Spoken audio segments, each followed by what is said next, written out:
Well, thank you very much, Kristen, for the invitation to participate in the conference. It's a pity it's not in person, at least for me, but that's the way things are. When I was originally invited, I noticed that on the call for papers, you had citations from Stirner and Bakunin, and I looked again just today, and I think it's just Bakunin now, and Stirner isn't there anymore. But I was very happy to see both of them there, because in talking about transgression, one of the things that I certainly would want to do is note figures like Stirner and Bakunin, but also note their their father or grandfather, namely Hegel.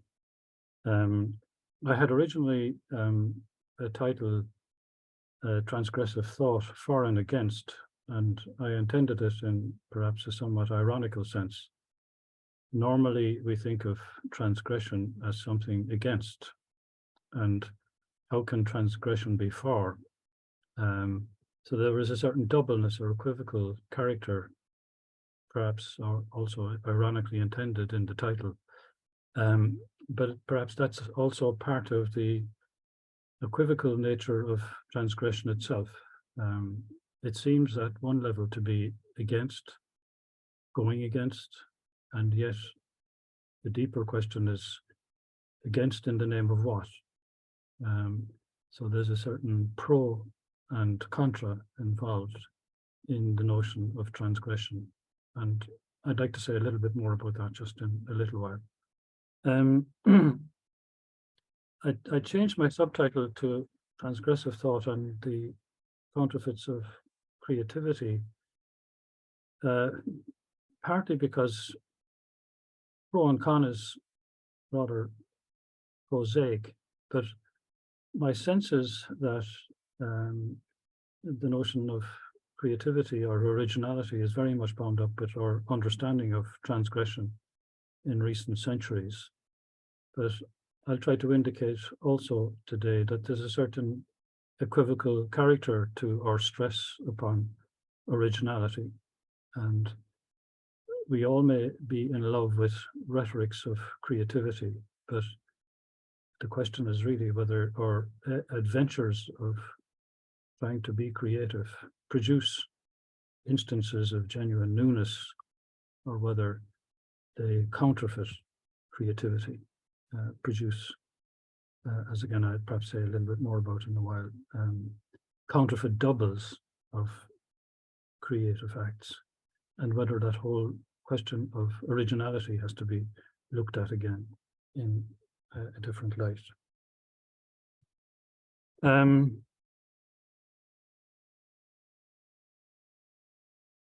Just to come back to Stirner and Bakunin briefly, I have always had an interest, and again, I'll sometimes read and I'll sometimes extemporize. I have more written than I can read, and perhaps also from the standpoint of being in communication with listeners, it is more helpful at times to break into just the just reading. But I've always had an interest in Max Stirner as one of the young Hegelians who expressly put the stress on the negative in his appropriation of Hegelian thought, who most famously announced that all things were as nothing to him. Relevantly, he also suggested that negation itself overlapped with the power of a creative principle. This last point is perhaps very evident with respect to Bakunin, that second figure, who comes to extol destruction itself as a creative principle. It is interesting to note that Stirner pushed the idea of negativity to such an extreme that transgression against the pieties of Father Hegel turned into sharp critiques of the sons of Hegel, who thought of themselves as superseding and transcending the old father. I have in mind especially Stirner's book, The Ego and Its Own, which got under the skin of Marx and Engels to such an extent that they spent many, sometimes fruitless pages trying to mock and parody Saint Max, or Sancho Panza, as they call Stirner in their polemical book, The German Ideology. The bone of contention was the following. The left Hegelians plumed themselves on transcending by transgression the God of Hegel and Christianity. And the point Stirner pushes home is, but only to replace it with new gods of humanity or a variety of other social or socialistic ideas. New gods announced in the transgressive tone of atheistic repudiation are all projected in the name of other ideas. The prescient critique by Stirner, the reactionary polemic by Marx and Engels, anticipated something essential about the for and against of transgression itself. Transgression revolts against old gods, but erects new gods, against which new transgression must be enacted, and so on ad infinitum. Ad infinitum is perhaps still a form of the infinite and indicates perhaps something intimated or dreamed, which is hard to fix. But the question then is again, in the name of what? Dreaming of what? What kind of dreaming? Bakunin is also of interest to me for a number of reasons. He was perhaps he was in fact the first translator of some of the texts of high German idealism, of Fichte, some of Hegel, and he developed his own anarchic sense of negativity in a manner that was to be so influential in anarchist movements and the temptation to transgression. It is worth pointing out that there is something analogous to Stirner with Bakunin, namely tension, if not rivalry, between him and Marx, leading to Marx's own suspension of the First International, lest it fall into the hands of Bakunin and his followers. I also note that Bakunin presciently anticipated that if the Marxist form of communism ruled the roost, this would produce a society modeled more on the lines of a barracks than a free community. Transgression turns into a new establishment. Both of these thinkers are of interest to me because their characteristic way of thinking can be traced back to the paradigmatic form of negation that Hegel worked out systematically in his philosophy. All thinking in the end, indeed all freedom, entails negativity. Without negativity, there will be no determination in our thinking, and indeed also no development from less good determinations to more adequate determinations. Dialectic by its very nature is implicated always in a for and against, in a sic et non, with a bow to Abelard. It is intimately related to the skeptical impulse to call what is proposed into question. There's something here constitutive of the very process of thinking itself. In all development of thought, there is a critical side, whether named as critique or negative dialectic.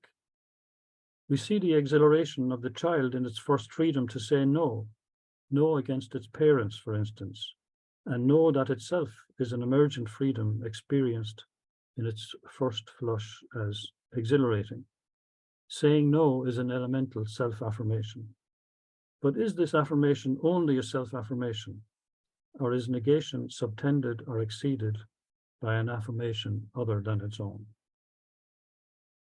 Again, there's much more that could be said about this, and again, I just keeping myself within the boundaries of time. But the whole question of negativity then is very much bound up with the nature of thinking itself, and the thinking of what, the character of thinking, and whether negation as such exhausts the process of genuine thinking. So let me just offer a few thoughts on the notion of transgression itself in respect of the idea of directionality. A point that should be made about transgression is that implicit in its movement, whether of thinking or action, and more so present in this, is the idea of directionality. The word transgression itself is based on words that have reference to movement. I'm thinking of other words that are relevant here: progression, regression, ingression, retrogression, aggression, and some more. The root of gredire, gression, refers us to a going, refers us to a kind of walking even, to a going over, to a going across. Already in these words just now used, the word trans is revealing. Trans is also a word of movement and directionality from one side to another side. Transgression in that sense is cousin to the word transcending, a word of great significance, not only in relation to the transcendence of nature as other to us, not only in relation to traditional religious views of divine transcendence, but also in relation to the human being as self-surpassing, as self-transcendence. Much more could be said about transcendence in these modalities, but clearly the notion of self-transcendence in recent times is very much bound up with the notions of originality and creativity that I mentioned above. To be truly original is to be transcending of the established state of affairs that threatens to weigh the human being down in the condition of mediocrity. I think only of Nietzsche as paradigmatic in many respects, and the repeated statement by Zarathustra that the human being is a being that is to be overcome. The human being is a tightrope stretched between the ape and the Superman, with the sense then on the going across, the trans, not the trans, of course, in the traditional religious sense of moving to a superior transcendence that is other to us, but a movement to perhaps our own creation of a superior form of our own being for ourselves. Perhaps I can return to Nietzsche again, and I'm certainly open to it in question, but a figure that I mentioned a little while is Emerson on this question of originality. But just to return to the issue of directionality. Clearly, we have a reference to time here. Trans, we move from a past to a future. Transgression in its current understanding suggests a movement against what is past and present. Transgression is an aggression on what was and now is. And it is in the name of a future to be realized, not always explicitly formulated as such, but yet implicit in directionality itself. If the directionality is purported to be creative, there is a going towards an outcome that does at least promise something more worthy to be achieved and to be affirmed by contrast with what has been done in the past and what is restraining us in the present. Now, I want to say that in an exclusively future-oriented sense of transgression, there is something that can be worrying. There's an indefiniteness to the future that in one sense calls us onwards, sometimes in hope, sometimes in interruption. But the very indetermination of the future allows multiple possibilities. The multiple promise of possibility may crystallize realities that reflect less the indefiniteness of the future as potentialities lurking in the human being itself, potentialities not always necessarily creative or affirmative. The better angels of promise may be defeated by the demons of darker power. The possibility and its realization may be different to what was and now is, but the shift in temporality to futurity does not itself add the quality of excellence to the to-be-realized possibility. It may be the case that what we realize in the future is just as limited in its existence as what was and what is. In point of fact, supposing we do attain something dreamt of, the dream, when realized, is now in the present, and by being thus in the present, it is caught in the drag of the past. Hence, it inevitably shares the same limiting characteristics that putatively impelled the negation of the original act of transgression in the first place. When a dream is realized, it is no longer a dream, and hence puts a limit to transgressing. We are lured on by our dreams, but our dreams in the time to come are as evanescent and transient as our dreams in the past and our dreams in the present. How can transgression justify itself in the shadow of such transience? Again, this is a question which I think haunted Plato, it haunted Nietzsche. It haunted, and I'll just break my reading here to just refer to a poem of the late William Butler Yeats. Some of you may know the poem. It's simply titled "What Then?" and it tells the tale of the poet himself. He's looking back on his life and he sees the phases of his life from a young man and through a variety of ventures and accomplishments to an older age, when in fact he has brought his early dreams to a certain completion. There's a certain wholeness in the life that he has lived, and again in creative ventures that often in fact were in their own time seen as transgressing more established ways of writing poetry, for instance. But at each verse, what occurs is that Plato's ghost haunts the poet, and Plato's ghost keeps saying, "And what then?" says Plato's ghost. It goes through the phases of accomplishment, and the final line is, "And louder sang Plato's ghost." What then? And louder sang Plato's ghost. So even in a venture, a creative venture brought to a full completion, the haunting question of what then keeps coming back to haunt the poet. And I think it's perhaps it is a question for someone who is towards the end of their efforts rather than a younger person at the beginning of their ventures. But nevertheless, it's something that haunts us also in the middle.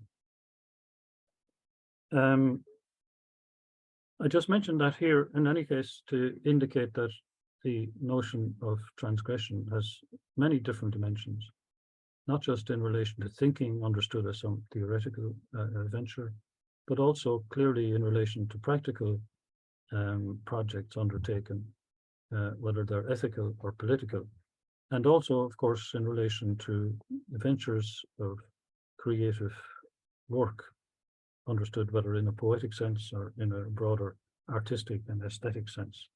And the doubleness that I have indicated, the equivocality that I am suggesting at the outset, seems to keep coming back to haunt us. For and against, pro and contra, return to just read a little bit. The doubleness of for and against is important. In the name of what is transgression justified? I'm thinking here of Camus' discussion of revolt in his book, translated into English as The Rebel. Camus, again, a very interesting thinker, not a systematic philosopher in the way that someone like Hegel is obviously, but someone who had his finger on the pulse of very essential issues. And he ends up at the adaptation of the Cartesian cogito from "I think, therefore I am" to "I revolt, therefore we are." So in the act of revolt, there is implicitly a communal commitment that shapes in some measure the justification for the revolt itself. He does suggest a distinction between revolution and rebellion. The former harbors something like an unlimited, indefinite movement. There's a kind of endlessness potentially present in the movement. And against this, he asks of rebellion whether it's limited by a measure of justice. We rebel in the name of something. This is a question of words, of course, rebellion, revolt, and so on. But it's the question of whether there is some measure of justice that places a determined limit on the energy of negation. I take that to be a question that Camus is trying to pose here. In one sense, not in any way speaking against the absolute necessity of transgression in certain circumstances, but again, looking at what imminently constitutes a justified act of revolt, whether a justified act of revolt carries within it, in a clandestine way, some ideal of justice that perhaps points to something more than just simply the active negation of what already is. The question of measure we are self-transcending, hence transgressing, and this in a manner that exceeds measure. We say we are the measure, and yet we exceed determinate measure. But are we the measure of our own exceeding, if we exceed measure? If we transgress measure, then there is no measure to is there no measure to transgression itself? We try to impose determinate measure, and yet we are a measure that exceeds determination. This latter now looks paradoxical, if not contradictory. Is there an infinite measure, a measure of our infinity, of our infinite potency, presuming that we have one? There seems to be something self-surpassing, self-subverting about measureless transgression. And there is certainly a sense in which all transgression is self-subverting. To be self-surpassing, one must in some sense be self-subverting. But if the self-subverting is measureless, then it has no limit and must in due course devolve into nihilistic negation. Nothing is to be let stand. And if nothing is to be let stand, then even negation itself becomes impossible. It is on the basis of what is that we can say no. Hence, there's a certain asymmetrical priority to something already being in order for us to dream of what is yet to be. If there's no givenness that is in its own way, has to be acknowledged and perhaps even respected, then transcending takes place on the basis of nothing. Far from being a creative nothing, this nothing creates nothing. What I'm getting at here is what I hold to be a tendency in the Hegelian notion of the tendency in the Hegelian tradition to absolutize the principle of negativity. A prior givenness has to be granted for negativity itself to do its negative work. This prior givenness is perhaps even more mysterious than the energetic self-surpassing that is possible in terms of the vigor of negation itself. And we often, again, this is something that can come up for discussion because givenness can be itself not just simply cashed out as a sanctification of an unjust status quo. It has certain ontological and indeed perhaps metaphysical dimensions to it that define or being given to be at all. An idea that I introduce here to again answer to that sense of doubleness that I mentioned earlier on is a doubleness in the idea of revolution itself. The sense of revolution that is dominant in our recent centuries, of course, derives from the French Revolution and is very much oriented to futurity as the privileged modality of time. And that is very much present in the sense of negation and negativity that I've been looking at in a variety of ways so far. But the ancient sense of revolution primarily referred to the revolution of the planets, the revolution of the stars, the circular motion in which the end returns to the beginning and renews itself again in a pattern of dynamic constancy that holds the cosmos in its place. Now, that sense of cyclical revolt, revolution, is something that is undercut by revolution as a linear process of transgression from a past that proves its limitations into a dreamt of future that just in its indeterminacy seems to promise us everything that the past has denied us. I'm wondering whether we need both the constancy of revolution in a more ancient sense, as well as the dynamic forwarding of human activity that certainly is to the fore in that modern linear sense of temporality. I'm putting that as a question. How one gets the two together, of course, is part of the great difficulty, because too often we fixate on binaries between what has been and what is to be, between respect for what is given to be and anticipation of what has not yet been allowed, between so-called conservative and so-called revolutionary and so on. It seems to me that that binary way of thinking is already a reductive sense of the way we find ourselves in the between of time, in the while of time, the meanwhile of time between past and future.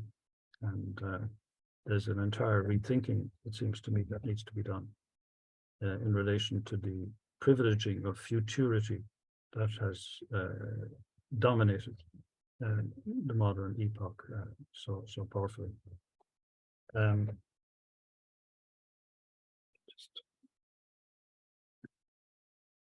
Let me just come back to the theme I mentioned at the beginning, the sense of creativity, and say a few things about the notion of originality.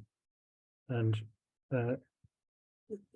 originality is all pervasive now, but it's a very new idea in a certain sense in the way it comes to the fore in often aristocratic circles at the end of the 18th century. And a transition occurs between the notion of mimesis and originality or creativity as defining the major ways in which our aesthetic being is to be understood. We easily forget that the notion of imitation dominated the way human beings understood beauty and art for millennia, right up dominantly into the end of the 18th century. And a very significant change occurs. And again, I think the fact that it occurs around the time of the French Revolution is not incidental.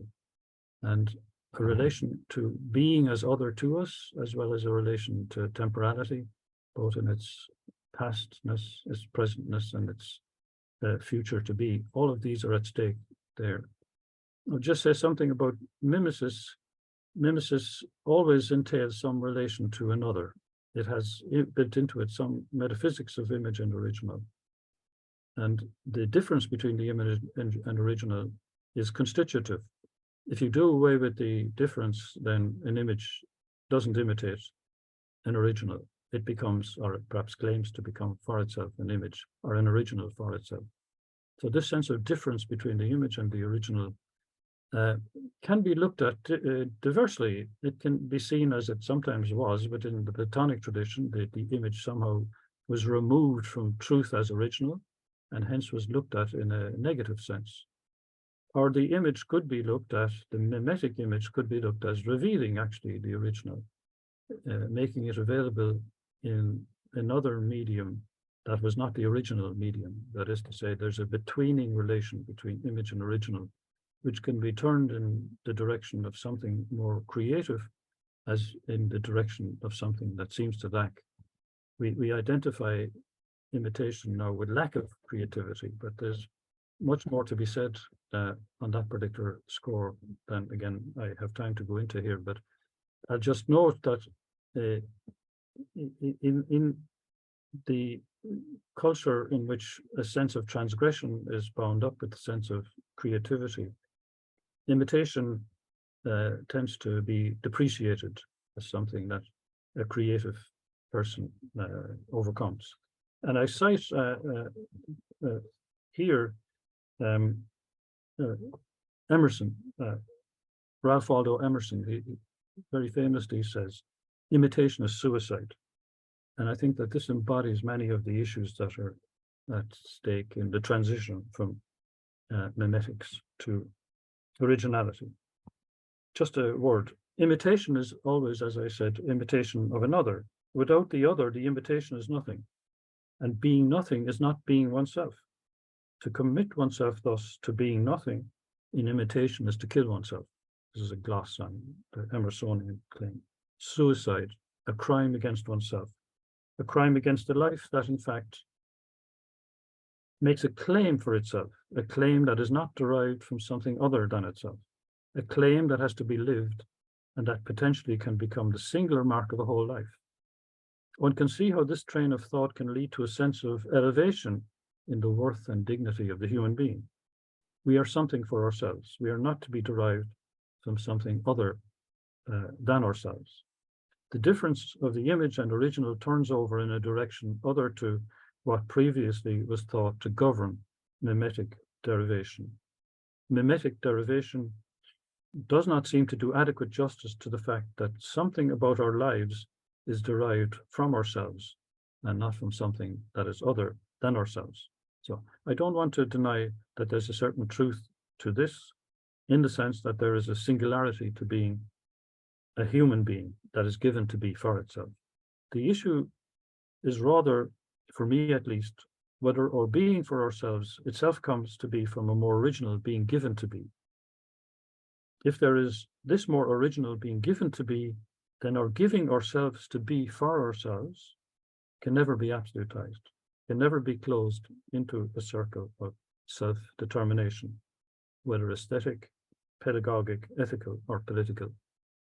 An opening to what exceeds us is constitutive of our being given to be for ourselves, and hence brings us back into the neighborhood of what, into the neighborhood of that being in relation to what is other. This relation is embedded in a properly understood sense of mimetics. Now, I do think that this transition is still very significant, and we're still trying to make sense of it. And even though among some of the advanced intellectuals, there's a certain, sometimes condescending attitude to the first generation, let's say, of romantic poets and their stress on genius. The stress that they brought in an aristocratic sense to the fore has been democratized, and in the process also perhaps reduced in its power, just in its claim to be the agent of creativity. It turns into a generation of homogeneous clones in an advertising sense. But there's something paradoxical here. On the one hand, and I think this is the sense of originality can lead to a hyperbolic sense of our own purported creativity, unloosed from being in relation to what is more than ourselves. The latter unloosing can take the form of, let's say, an anti-religious hostility to divine transcendence, and to an anti-naturalist hostility to the given conditions of nature that define our being as what it is. In the early stages of this transition to originality, the first hostility was more stressed, but the second hostility is now more manifest in the wake of the so-called death of God, with implications for how we relate to the very ecology of immanent life itself. There's something paradoxical here. On the one hand, a growing sense that the constancies of the ecology of nature require of us a renewed respect that has been neglected for centuries. And on the other hand, an increasing mania for the reconstruction of the human being in terms that reject the very givenness of the constancies of nature, such as, for instance, in the stress that the human body itself has a plasticity, and it's just simply a matter of deciding with the aid of technology what form one is to take. On the one hand, a growing sense that the constancies of nature require a new piety. On the other hand, an increasing impiety in relation to granting the constancies that define our own nature as given to be, as gifted to us as given to be. So I think that mimetics in some form, this relation to the other, however one wants to reformulate it, but certainly that relativity to what is other to us has to come back into the picture in defining how we understand our own freedom as self-determining. To see how I'm doing for time.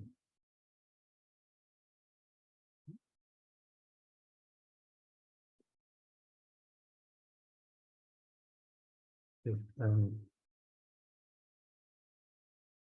I just perhaps maybe we'll spend just a little bit of time here. I have much that I could read, but again, reading is not the most effective communication in the sense of just simply communicating in a more present way. I thought of, in a final move, bringing in the question of comedy in relation to the notion of transgression and in relation to the idea of negativity also.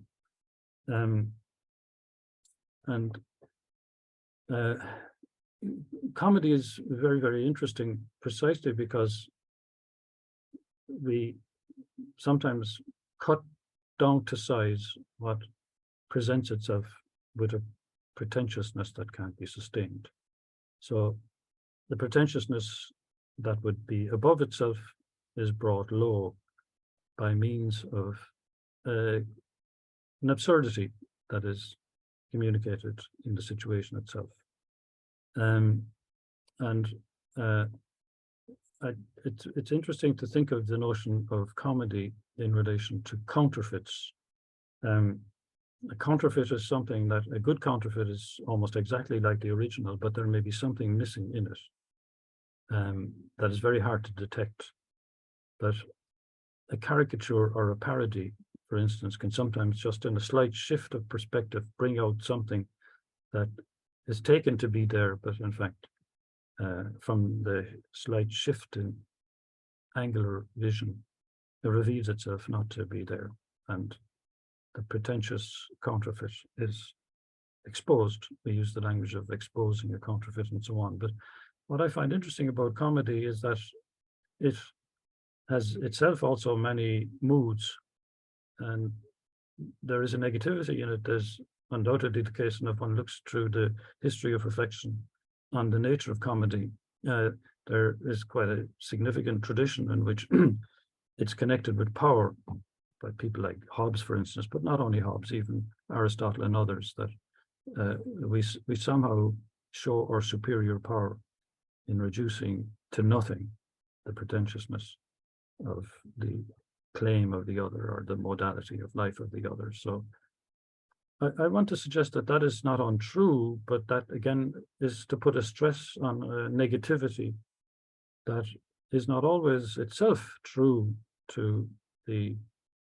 event of festivity that I suggest actually is most deeply intimate to the occurrence of the comic. Sometimes it's not effective to try to directly undercut something that's counterfeit, especially when it is powerfully successful in mimicking a true original. There is a mimetic doubling in counterfeiting, but the true original is emptied out and the counterfeit original put in its place. I mentioned Yeats earlier on, and I might just interject here. He has also an earlier poem from right at the beginning of his career. Some of you who know Yeats will know this is one of his most famous poems. It's called The Stolen Child, and it tells the story about, very much present in Celtic folklore and mythology, the other people, the fairies. They lived in a sense just proximate to human beings, but in another dimension, and they looked upon human beings sometimes with envy of the life that they were enjoying.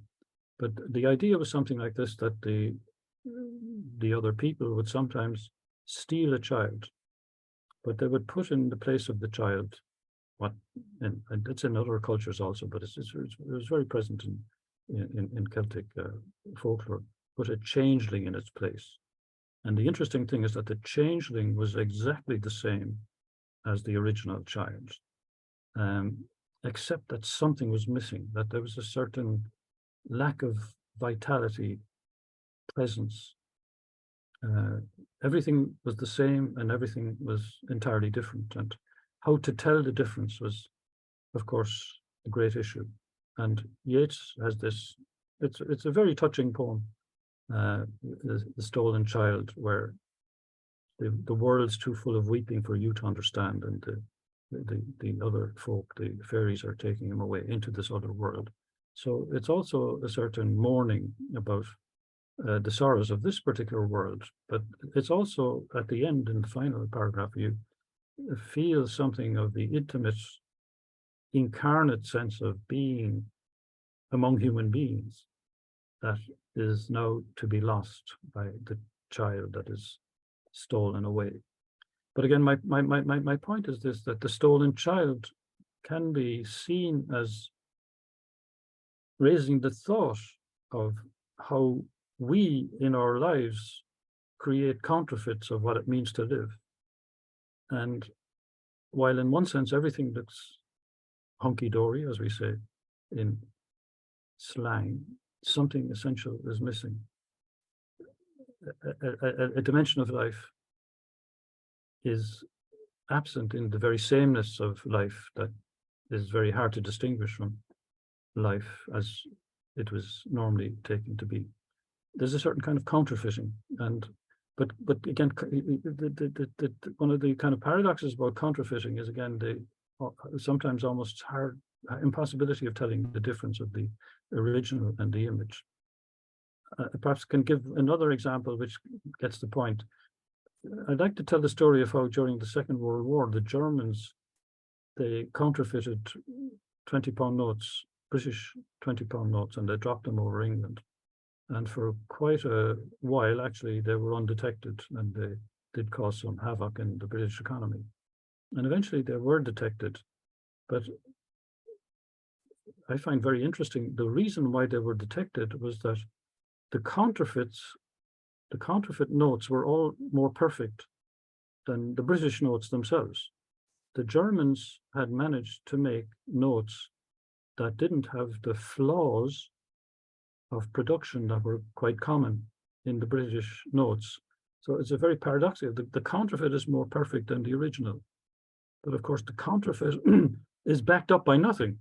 At least it's given the counterfeit credit for a while, but then it's discovered there's nothing to be trusted behind it, so to say.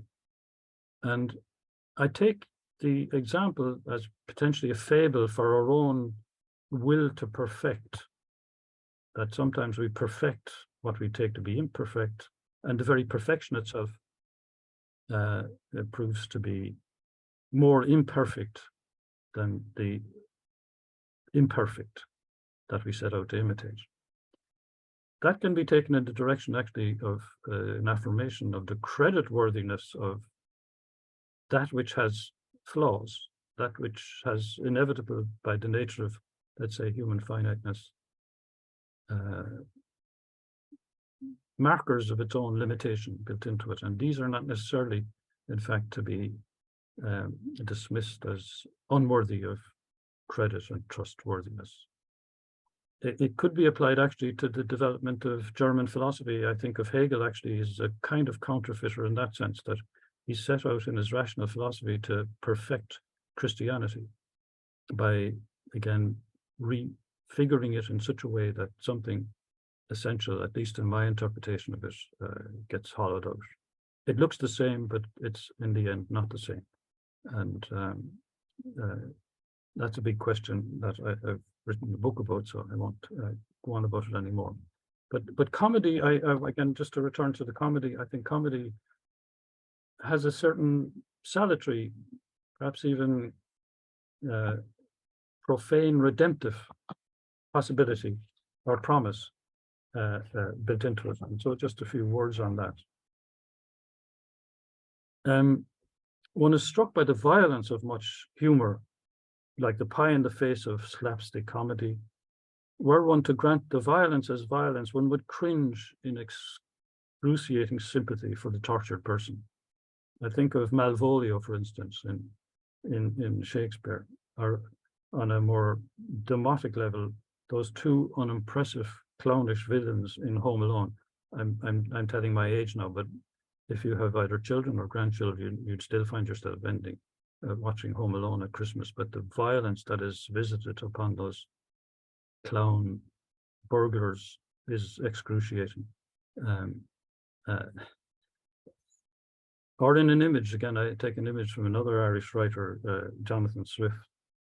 In Gulliver's third voyage to Laputa, we are told of those courtiers, this is at a court, courtiers who have to approach the sovereign across a hall that is covered in filth they have to lick. Courtiers were lucky if fatal poison had not been intermixed with the ordinary foulness of the floor. The slimy between of that floor of seducing power has not been much washed since then. So there is an undeniable violence to some forms of comedy, and yet to be true to laughter, we have to grant the festive affirmation that is itself just the energy released in laughing itself. Something is absurd, it may even be horrifying, and yet when we are brought to laughter, or laughter brought to us, we drink the bitter cup and are mirabile dictu, invigorated by something in it that is better than bitterness. So mockery can be salutary, but it may also be more humiliating than humbling. Humor, I think, is more truly humbling than humiliating. It mutates mockery into comic compassion. It converts nothing as sacred into, and it is nothing that has something of sacred forgiving in it.